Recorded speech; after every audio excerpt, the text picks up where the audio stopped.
Sup, my dudes, Valk here. Today I'm going to be showcasing this team, the Spirit Warrior team, basically in a new event, because I've seen a lot of people ask me about the new Legend stage, how to run it, etc. I don't know how this team's really going to go, to be honest with you guys, but people have been asking me how to run Crossover City, or what to do with Crossover City, so this is kind of what I'm going to do today. This is what we're going to be doing today as a whole.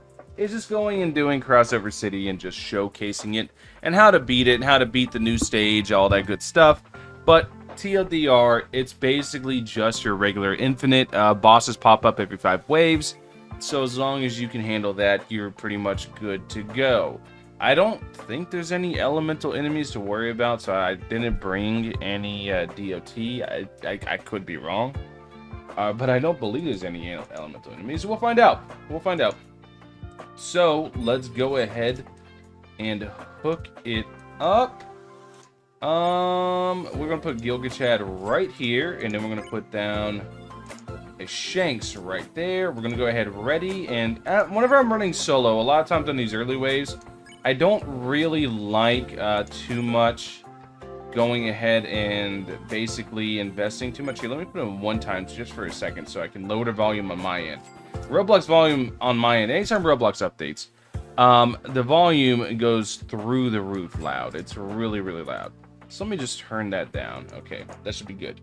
Okay, so let me go ahead now, put it back to 3 times speed, speed it all up, and that way I can go ahead and put down Oshi. Once Oshi's down, I'm going to activate Oshi's buff. That way they have the attack buff. Should last them for a little bit, and then I'm going to start my passive income by putting down Dennis. Dennis is just really good just for generating passive income. Whenever you're running solo, a lot of times you'll see me bring Dennis because if you're not planning on hitting the skip button, if you're planning on kind of chilling back and letting things play out, a lot of times Dennis becomes really good because he's based off SPA and not per wave, meaning every 7 seconds he's generating so much money. And whenever you have 3 going off and you're not skipping, it allows you to pretty much get your units to where you need to be much, much quicker.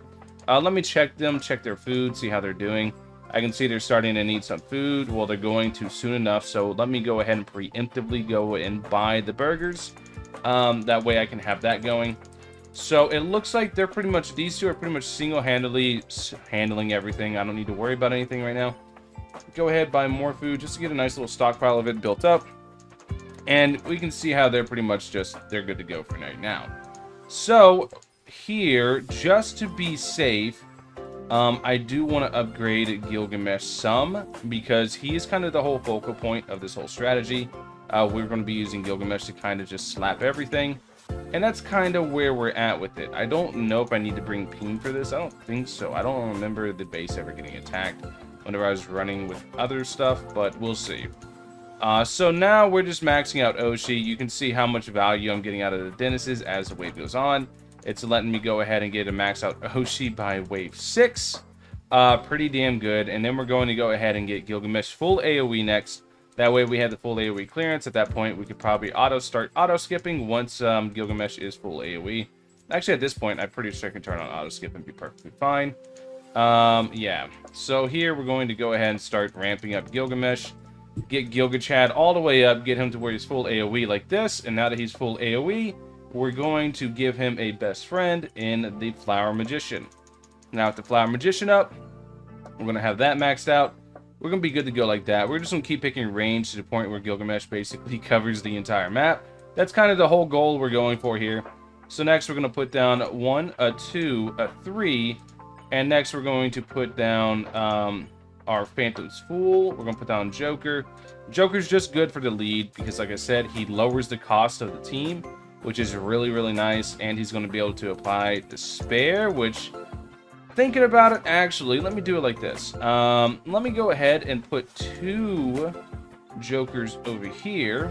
I can put, just to increase their range, I can go ahead and put a Flower Magician near them, which will be nice because we're going to have all the Shanks pretty much together. So next we're going to do this. We can see that they get hybrid.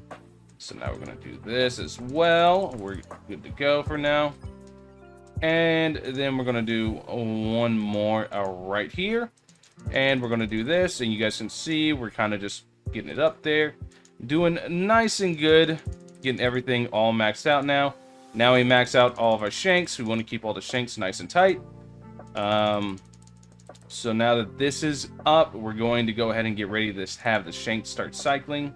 So now with the shanks cycling, once this hits around 30 seconds, we want to go ahead and get the other shanks going. That way we can cycle these time stops and cycle them correctly so we can buy as much time as possible for Gilgamesh to do his thing and be the big, bad Gilgachad that we know he is. So now we can start buying lots of food, getting the food up and ready to go. You can see his attack stat. He's only got an 80% lead with Phantom's Fuel, but you guys can see rather than him costing, what, like 311k, he only costs 270k, so we're able to get it much higher, much quicker. We're able to get him pretty much maxed out much faster, which is a very big deal for us. So now that we have him fully maxed out, he's going to be dealing big mondo damage, and we're going to start just picking attack every time we can pick an upgrade. We're just going to start picking attack every time because attack's pretty much going to be it. So now we're just chilling out, and whenever they start pushing through, that's whenever they get close to end, that's whenever we'll activate Ruptured Sword. And this is basically it, guys. This is pretty much all there is to it. This is how you're going to grind this out. This is just another infinite, just like anything else. So yeah, I didn't think I needed to make a video on it, but I did want to make a video on how you guys can beat this new stage pretty easily because I did get some questions on it. And hopefully this helps you guys out. Now, you don't have to use this team. A lot of you guys are gonna be like, Val, can I clear it with this team? Can I clear it with this team? You can clear it with any team. Like I said, it's just an infinite. There's nothing special about it. Just bring your best team. There's no, like I said, there's no elementals. There's nothing. Just bring your best team and just get ready to go against boss after boss after boss as you get ready to fight them. And this is how you'll push. Am I even using the best team possible for it? Probably not. There's probably better teams that you can actively be using for this. It just kind of doesn't matter because you're just going to be doing a bunch of runs anyways. That way you can get a bunch of waves cleared. And I found out too, whenever you're running these things, whenever you're hardcore grinding them, you actually don't want to survive too long because you spend too long killing the waves rather than, you spend too long killing the waves and you make less progress rather than just shotgunning 30, 40 waves back to back to back as fast as you can.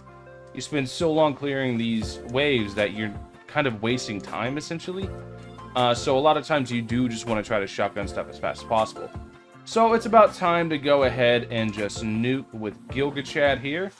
Let's go ahead, let's see. Waiting to see if I need to press a button. Yeah, now.